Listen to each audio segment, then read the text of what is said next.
Good evening, ladies and gentlemen. Welcome to another installment of Into the Drenverse, your inside look at Dren Productions and all the great stuff that James Mascia and I have at your disposal. I am co-publisher Mike Dolce with James as well too. James, how you doing, sir? I'm living. How That's about you? that's it. That's the key. We have a great episode today because we have, I mean, not just one, not just two, but like an entire swath of creatives on tonight to discuss our latest project, which was a great announcement we announced last week for Deep Down, and it is a pairing of Starlight Runner and Dren, where we get to kick off our Dren Prestige line for the first time as well too. And so with that, I want to bring everybody up here on screen. We have Dana Kuznikov. God, I knew I was going to mess it up. Kuznikov. That was close. Kuznetsov. That was pretty close. Kay Rothman, Jeff Gomez, Mark Pensavalli, Steele Filipek, and Fabian Nicieza, which I've now been trained over the years to know how to pronounce his last name, and I do it very accurately, as good as I can. Welcome aboard, everybody. Thank you. Thank you, Mike. Thanks for having us.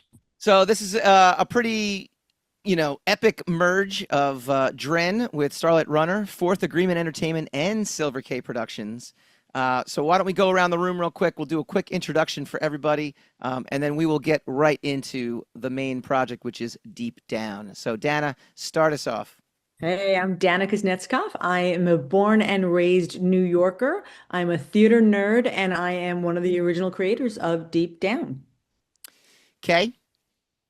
Kay Rothman. I am a producer, writer, director, primarily in science and social justice traditional broadcast programming for many years, but more recently have gone on some rabbit hole career adventures, including founding a new online network and this incredible project of a graphic novel with this esteemed team, for which I am deeply grateful. Speaking of, Jeff Gomez, kick us off with Starlight Runner. Yes, I'm Jeff Gomez, CEO of Starlight Runner. I might be the rug that ties this room together. I go all the way back to childhood, having met Mark Pensavalli. In my young adulthood, I ran into Fabian Nicieza at Valiant Comics, which became Acclaim Comics, and he was my boss. And then later, in more recent times, I joined the Producers Guild of America and ran into Kay and Dana. Steele Filipek came to work for Starlight Runner. So this is really kind of a family affair. And the whole project kind of leverages our mutual background in gaming, comic book writing, creating mythologies for various Hollywood franchises, and getting together and building original story worlds. So this is really, really exciting and so wonderful for me. Mark? Mark Pensavalli, head of production operations at Starlight Runner. In our count 26th year of operations. Wow. We may be the oldest company on the Zoom today, but we're not the oldest people. I mean, we are. So partners with Jeff, and excited about Deep Down, and ready to move forward. And last, no, not last, Steele. Hi, Steele Filipek here. I'm a producer, director, and most importantly to this project, writer. I was brought on board to help guide the narrative a little bit. You can find my work online if you search my name. If you're interested in narrative universe design, please check out Building a Better Story World. It gives you tips and tricks to create your own story universes, as well as the podcasts Queens of the Sapphire Sea, an adventure comedy serial, and Building a Better, not Building a Better Story World, sorry, The Critics in the Crowd, which is a film review podcast where me and my co-host Liz Ramirez cover divisive media and see whether the critics get it right, whether the crowd gets it right, or both or neither. Oh, I like that. And last but not least, Fabian. I'm Fabian Nicieza. I've been a professional writer for over 40 years now. Holy crap. I've written for every single major comic book company and worked with Starlight Runner for over 20 years. Is it now, guys? It is. Nice. Which is terrifying and gratifying all at the same time. And I'm also now officially a book author, having written 2 books with a 3rd book coming out next year. It is currently titled To Be Determined. So once I know what the title is, I'll be able to tell you. Catchy. And it's been It's a pleasure catchy. to be working with all of these people for a while now, developing Deep Down. I think of myself as kind of like the doorknob polisher in a way. My job has really been just to see what everyone's doing and whine and kibitz a little bit. But every step of the way has been a lot of fun because it's been a very, very enjoyable project to see come together the way it has. Nice. It has to be at least 40 years in comics because I think I've been a fan for almost 40 years, going back to when I was, I think, 11 years old, picking up X-Force #1. Yeah. Yeah. I know. I was 11 years old when I bought this book, and now my son is 11. I've heard that so many times. I guess it's better than the alternative, which is to not have survived. That's right. See, look at that. It all comes together. All right. So here is what we're here for, and it is Deep Down. Yeah. And this was the press release we released on April 22nd, 2026. Deep Down tunnels into New York City subway crime, a new graphic novel police thriller by legendary comics writer Fabian Nicieza alongside Steele Philippik and the rest of the team here. This was the press release. Jeff, give us the rundown on the elevator pitch, so to speak, on what this story is about. Well, first of all, we're not shy about trading on Fabian's name, are we? Nor should we be. We want to sell books. Professional doorknob polisher.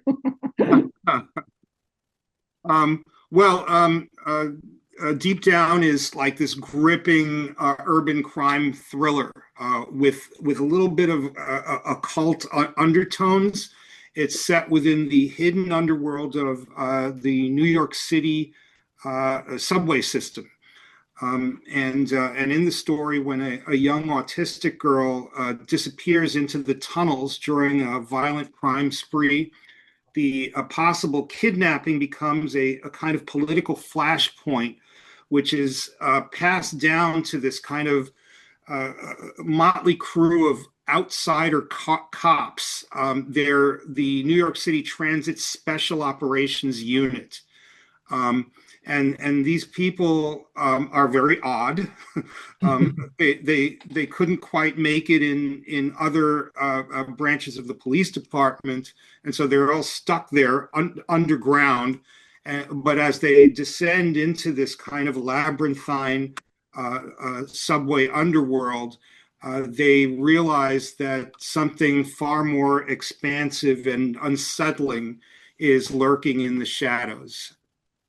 Yeah, and I think that's what drew us on the Dren side to this project. Is it really falls into the wheelhouse. It's a little bit of horror, it's a little bit of cult. There's elements, not necessarily supernatural, but there's a supernatural undertone of mystery that unfolds as the story unfolds, and that really works well with our audience. And so that's why we felt this was like a natural fit to squeeze in there.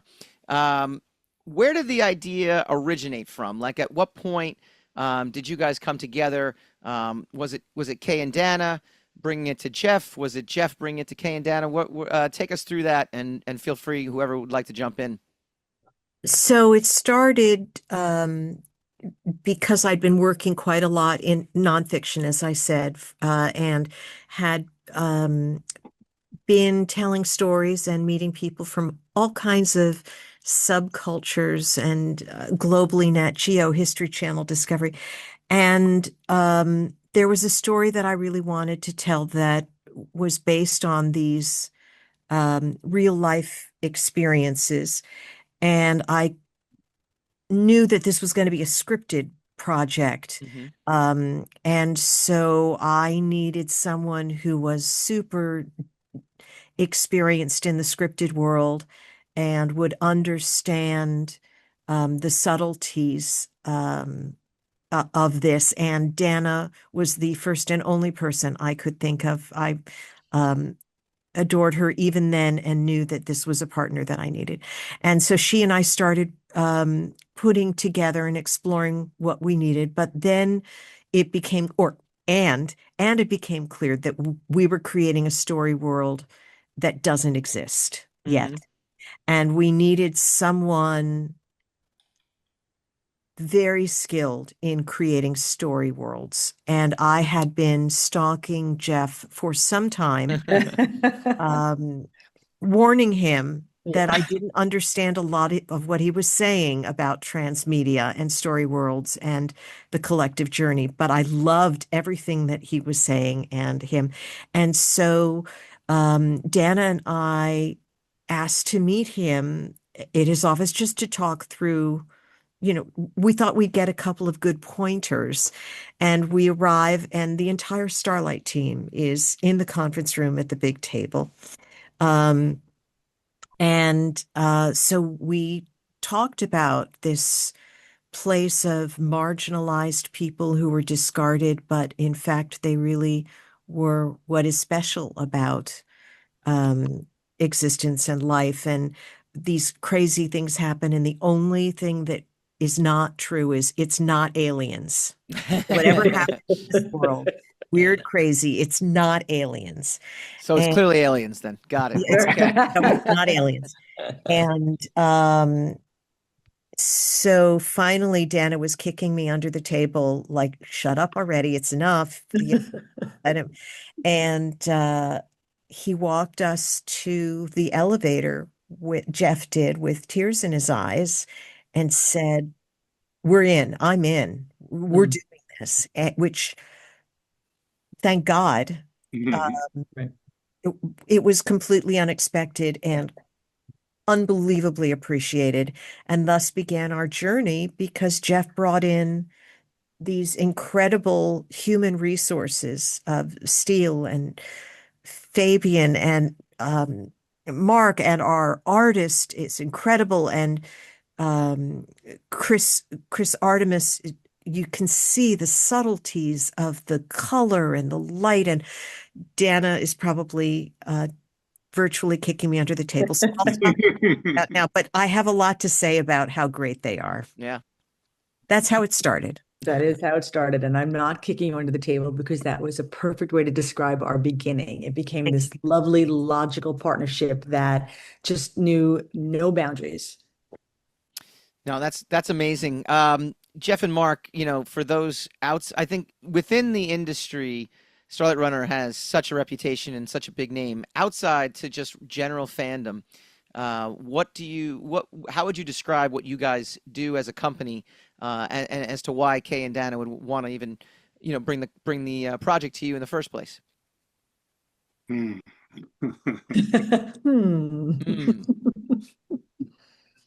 I think, Jeff, it's our first New York story that we've dealt with. Oh, that's awesome. Really? That's true. Oh, I don't And think so I knew. that's what I fell in love with, that it's finally we have a New York story and not in Los Angeles or Japan. Not disparaging any of those people, but a New York story was finally happening in our offices after so many years. And that's what drew me to it. That's a great point. Yeah. Starlight Runner started out as the guys that the nerds that did the homework for the jocks in Hollywood. So we would what we do is we develop franchise universes. The studios will come to us with a concept or a screenplay, or they'll be relatively early in the production of their movie, or even a video game or some other property. and we'll look at it from the perspective of a universe, a story world. And our job is to make that world make sense, make that world accessible to different divisions of a company so that they could accurately write that world and develop content associated with that world, and ultimately to orchestrate how that world will unfold for years and years and years. We did this. We brought Fabian on for one of our first major projects, which was Hot Wheels. Mattel came to us and said, "We have a property we want you to develop that involves 35 cars, and build a story around that." Fabian knew a lot more about cars than I did. I don't know anything about cars, but I know a lot about Hot Wheels. That's true. You drive them up your wall, and you can ride them over your couch. So there you go. I was all in on Hot Wheels. That's it. And what happened was things began to run away, and suddenly we were not just producing the comic books that were packaged in with the toys, but we were developing the website and the video game from THQ, and then an animated series, which we co-produced and co-wrote, and wound up on Cartoon Network. And that galvanized this methodology for creating story worlds that last, because that Hot Wheels franchise lasted for 8 or 10 years. Our characters and so forth, they're still popping up every now and then. We went to Disney and did this with Pirates of the Caribbean, vastly expanding that universe. And Fabian typed away at that mythology. Steel was brought in. We worked on Halo and Transformers and Teenage Mutant Ninja Turtles. We just were the guys you went to get this done. And all along the way, our dream, the best thing that we could possibly do is to build our own story world, our own universe. We've done this a couple of times. The Hot Wheels thing was, a kind of original concept that Starlight Runner came up with. And I've done it again more recently with the Walt Disney Company. There's something in production right now. And Deep Down was that opportunity. So here's the magic. Here's where the tears came to the eyes. When I was a kid, I wasn't like all the other kids. Hold on, I got to get my violin for the background music. I just saw the world in a very different way, and a lot of my time, this is at 8, 9 years old, was spent on subway trains. I would take the train.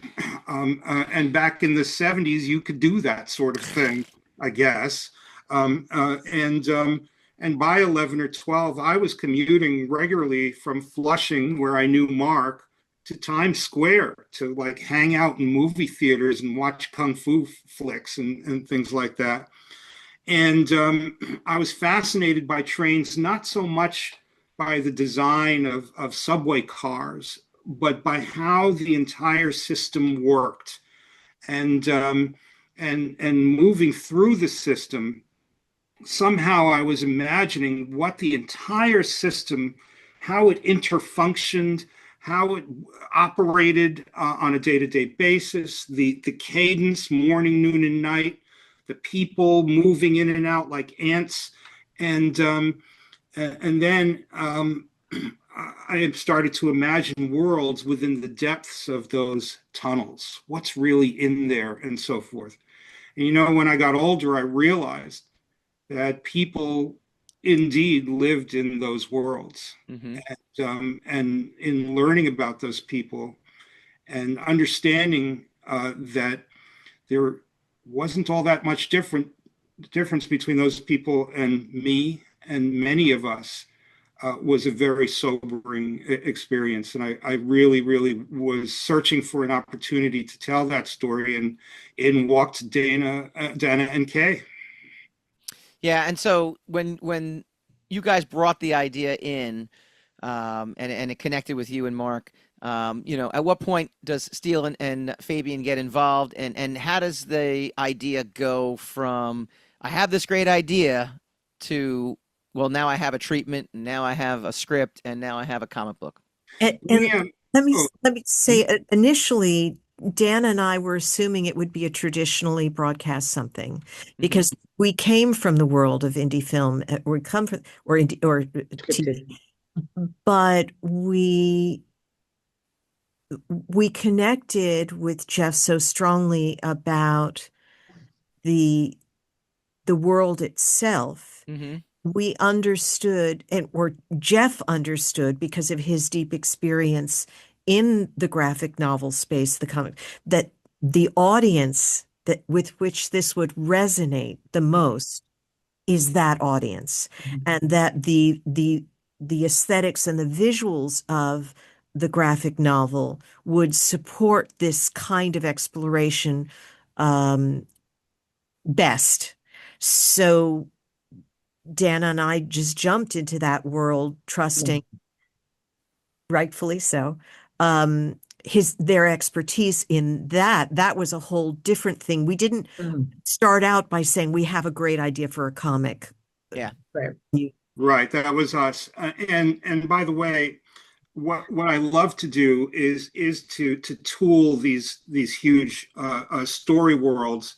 But what Fabian and Steele do that I knew we needed is that they intrinsically do two things. They understand these universes, but they also have the discipline and storytelling skill to take a tiny sliver of what it is that I like to build, which is these massive, sprawling universes, and make it the most exciting and intriguing introduction to that world as possible.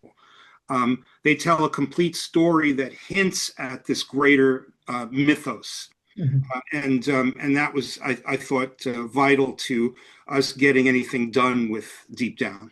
And the good thing about graphic novels, and this truly is a graphic novel, a self-contained story that has events that occurred before you're reading and events that are going to occur after you're reading, but it is a strong self-contained entry in that. What they do is they provide a really good bridge between traditional monthly comic books, which are more long-form continued storytelling, and television and film, because you're literally putting down on paper, in print, through the art and through the dialogue and the characterization, what your template is moving forward if you're going to expand to another platform such as film or television. The tone is all there, the visuals are there, and it really creates a nice entryway that helps you bridge anything from traditional comic book format to film television. I love it because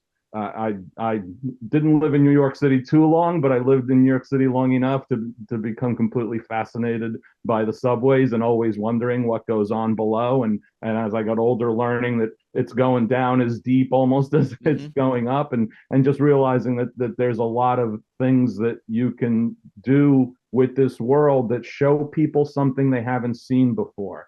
And usually when you show people something you haven't seen before, it's giant spaceships and pew pew laser beams. This is actually something you haven't seen before that's right beneath your feet when you're walking in New York City, and quite frankly, cities all over the world that have subways or metro systems. And I thought that was really a unique and fun opportunity.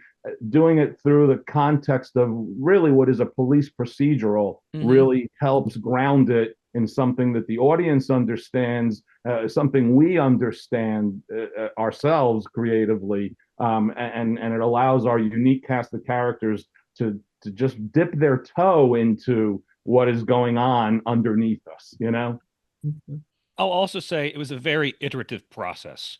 That it was a lot of contributions from everybody. Maybe we went too far this time, maybe not far enough the other time. And I was trained and have worked in television before, so this for me was a very standard procedure of just trying to find not just the world, but the narrative slice, as we discussed, that would best tell that. And that took a while to really hone down and find a place that would be both familiar to people who have read this kind of content before, but yet also unique in its own way. because you don't want to retread. You're just telling the same story over and over again. And yet, if you tell something completely alien, people might reject that too. And so, having the benefit of this team is that everybody brings a little bit of their narrative chops, of their background, and they're able to create something which has a huge team within it, within this special operations units, where everybody has these different perspectives that still creates a greater whole. Well, Steele, that's great you bring that up too, because my next question, one of the things that James and I both really dug was the fact that it was the New York City Transit Special Ops Unit, and I'm sitting there going, I'm sure there's a Transit Special Ops Unit. I've never heard of this, and I love. Well, that's the beauty of it, right? I feel like you've created a niche within something that everyone kind of understands, which is the NYPD, right? It's a police cop thing, and you've created this unique brand. See, that's the thing. I don't even know that there wasn't one. I wouldn't think there wasn't one. But Steele, whose idea was it to create this unit, and who brought the main characters in? And if you guys could, elaborate, everyone can elaborate on who the main characters are. Yeah. So part of this process, as I talked about, is really finding the genre. How surreal do we want to go? No aliens, we knew that. But we needed some kind of mechanism, some kind of facet by which we could explore this world. And one of the traditional ways that you do this in a narrative universe is you find a team, you find a person who is not brand new to this world, but allows for the audience to have a little bit of a POV character to that. And so once we found the character of Verge Guerrero, who is this very tough, very confident, sometimes overconfident figure who brushed against authority and so was kind of shunted into this underground unit. That allowed us to begin to find, okay, well, she wouldn't be alone. She'd have to have this team, and then this team begins to emerge. And so there has to be this kind of skipper figure, Carl Kroger, who is the grizzled veteran who's seen it all before, maybe, and even he might be weirded out by some of the things that have happened. And there is this cast of characters that begins to fill out the kind of people who would not just, survive in this underground environment, but thrive. We see also in this, there is a character who was a part of the team initially, Joe Weber, and now he suddenly becomes the liaison to the top world, which is kind of a promotion, but he deals so much better underground with these oddballs who really understand this. And suddenly when he's in this political sphere, he's completely out of his depth. Or maybe he's not, maybe he begins to find the things that succeeded for him in the underground units that allow him to succeed in this new place and speak these people's languages. And it really was a collaboration. How many people is too many people? How can we focus? We don't want this just to be stereotypes, but when you're creating these kinds of figures, naturally there'd be some people who would fit better without light for 12, 15, 18 hours at a time than other people. So that's kind of where that germ kind of began to turn into something much bigger. In a way, they get relegated to the unit because aspects of them are stereotypes. They don't fit in a lot of the places they had been working in before in the NYPD. So I likened it myself to the scene in Animal House where they're showing all the potential recruits for Delta House, and it's kind of like one slight loser after another being commented on. I like it because it's a group of characters that are misfits, but each and every one of them individually is a highly capable, intelligent person. They just need a place to fit in, and where they end up being able to fit in best is with each other. But it's not necessarily an easy or smooth process. And having Verge as the POV always, obviously, as Steele said, helps you guide the audience as you enter this world, because she's entering it herself for the first time. There were two things that I think are really important to the way that Starlight Runner does things that play right into what's going on. First of all, to everything that we did, we checked against a retired NYPD a police officer, Vinnie Giuliano, was a member of the Vice Enforcement Squad in Queens, New York, and had plenty of doings in New York City subways. And he some of them were even police related, right, John? Well, Vinny. But he really helped us just check against the language, the terminology, the equipment that the TSO is using and so forth. The other thing was fascinating and could only have been arranged by people who do television production in New York City, which was the subways themselves. It really helped to shape the story because we had a much better understanding of the mechanisms of the system, how things are communicated across great distances within the system, and how strange the place really is. That was going to be my for point. me, like, I don't want to segue too early, Mike, but for me, one of the keys is how smoothly so much of that reference and so much of the visuals that you guys were able to see and as you're describing now, Dana, how smoothly those visuals translated onto the comic book page by Felix Ruiz, because his art is actually just phenomenally good for this story. And a sense of detail and the tech that he draws is excellent and really helps create this underground immersive world. No, it's actually a great segue because I'm showing some art as we're talking right now too, and talk to us about Felix, recruiting him into this world because, it's funny you mentioned Chris Artemis's colors. They're beautiful and gorgeous, and then we get to see the stripped down version as well of Felix, and that's beautiful and gorgeous in its own right. Absolutely. We did quite a search for an artist who could do it, and he just came up, in terms of portfolio, on the various social media platforms. We had a kind of artist in mind. And some were not available, but we're really fortunate to have run. We didn't want to be, but we definitely had an idea in mind for what we thought was necessary for the visualization of this world. Now, talk to me about the writing process real quick, because Steele and Fabian, you guys are credited, both co-credits for the writing. How does that process work? Do you guys ping pong the scripts back and forth? Or are you in the room together? Like, take me through that process. So it really depends upon any kind of collaboration between writers. There's a different structure. Fabian and I have worked on multiple projects together in the past, and each one is unique.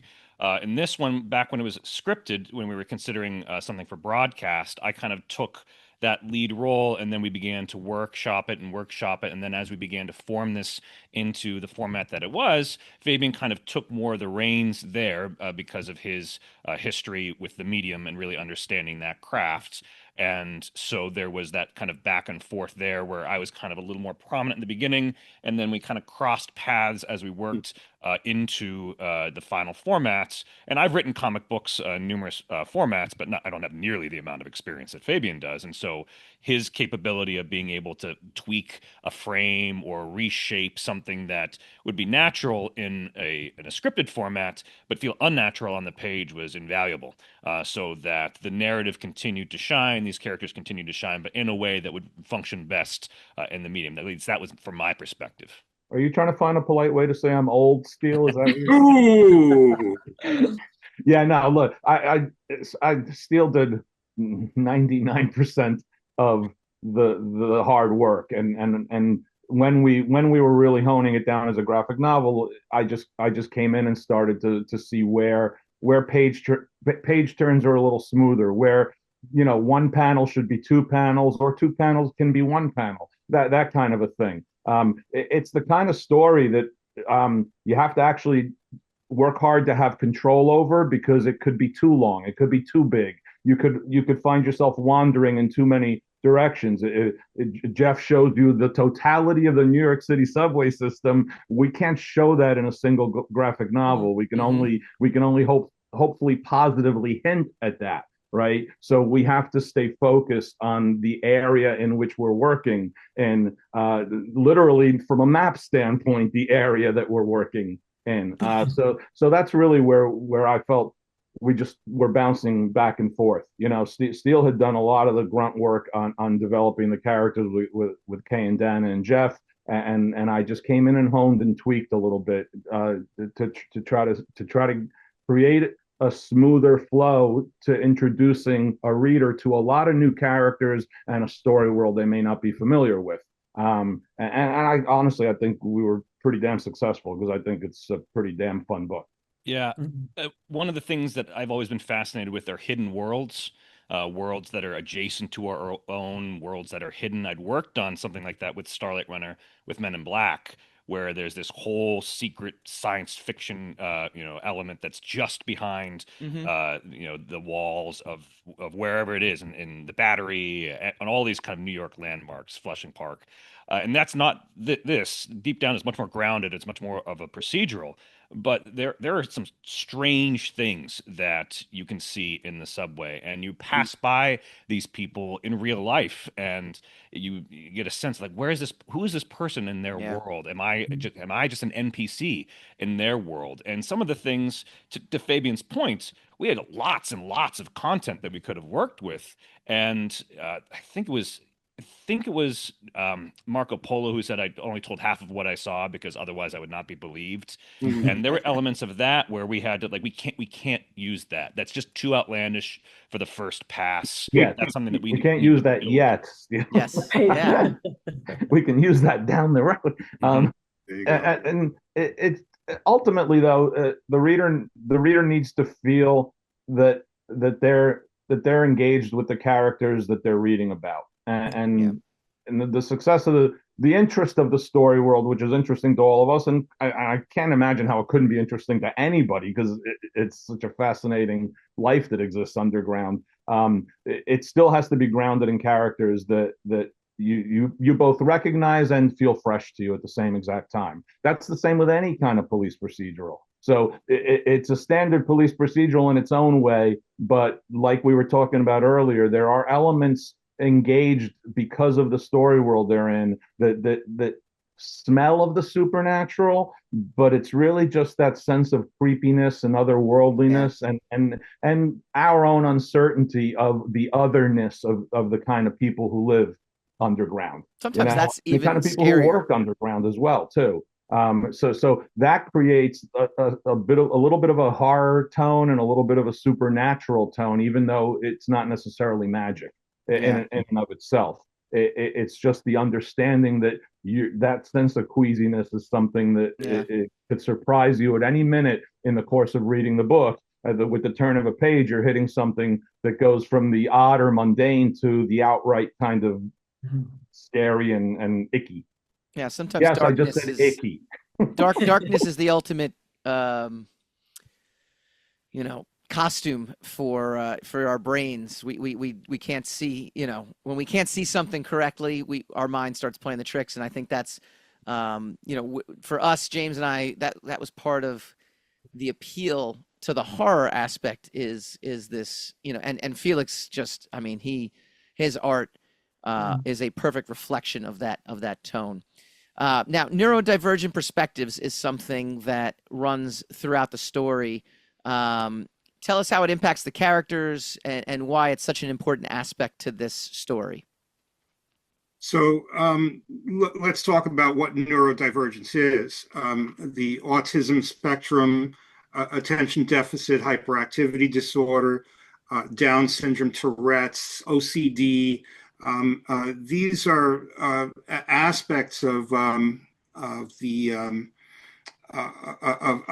the human experience that I'm really fascinated by because to a degree I understand what that person sees sometimes and so forth. And those perceptions are not just, I think, valid, but they're insightful and they have something to say. So many of these conditions are reflected in the people who are in this story. You might hyperfixate on something, seeing details that no one else might notice.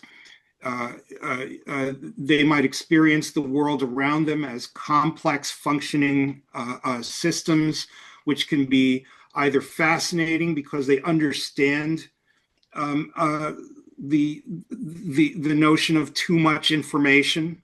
It processes properly for them, or it can be overwhelming for them because the noise of all of this systemic activity around them is overwhelming their senses, is too much for them. It kind of short circuits them. So what's I think terrific to me about this story is there's usually just one of those in the movie or the TV episode. And in this case, you have some of the officers of the TSO who are neurodivergent, and we encounter other people who are neurodivergent, who are outcasts in society and who are down there in the deep down, for a reason. And in exploring this world through these kind of neurodivergent perceptions, we're able to do things like put complicated puzzles together. It can also, which is really important to me, having those kinds of perceptions can sometimes allow you to see the darkness and the poison that's being pumped through the system from all the way at the very top above ground to all the way at the very bottom, where the lowest situation that a human being can find themselves in exists. And the fact of the matter is, in the world of deep down, that is a continuum, not two things that are divided, not two things that are completely separated and apart, but they are a continuum. That is demonstrated, I think, in this story. Very cool. All right, Dana and Kay, take us home here. This is your first foray into the graphic novel comic book world. You come from TV, you come from film, as you mentioned. What is your big takeaway, not just with the product, with the process, but with the end result of the book itself? What were your expectations kind of going in, and what did you guys get out of this coming out of it? Oh, interesting. I don't think I had any expectations, and I think Kate, we don't think we had any expectations. Um, One thing that I think Kay and I bring this realistic female energy to the process. Stories over the years have evolved, and in the world of graphic novels, I think we try to be a little more faithful in the representation of certain characters, certain female forms, certain outfits that the officers have to wear. I think it's a little different because there's an expectation. And one of the things that we've been trying to do is to say, how about she's not in 7-inch heels while she's running down the subway stairs? I think that's one of the things that I thought we tackled pretty well. The thing about content creation now that I'm quite immersed in with the online channel is that what constitutes an accepted story narrative, from the story itself to how it's accessed, the relationship between the creator and the audience is very different than the bounds, the confines when we were all growing up, even though we grew up in different times. Now the rules are sort of in the wind, and the graphic novel is one expression of this story world that, because of all the work and the long conversations, we have a big Bible behind us, and all of these characters have had amazing experiences in their past and planned for their future, and for the team that we are ready to tell in different places, in different ways, to the audiences as they're ready to receive them. And the graphic novel is just one more expression of what Jeff talks about so often in the transmedia world, which is telling different parts of the story to different audiences in different ways. It's just another crayon in the crayon box. Mm-hmm. Um, although Dana and I did learn that when you're getting the drafts, you don't have to pay attention to the text in the bubbles right away Yep. because we kept giving notes on that. And Jeff kept saying, it's okay. We're not just is the picture telling what, yeah, okay, but in the bubble, don't worry about what's in the bubble. It doesn't matter. We're going to get to that. So it took us a while. We were telling each other all the time because we give each other the notes about the bubble because we couldn't not give each other the notes. But we knew we couldn't share them with Jeff because he that it wasn't the appropriate Yeah. moment. He would get to them, which he did, of course, because there's a time and place to address the bubble.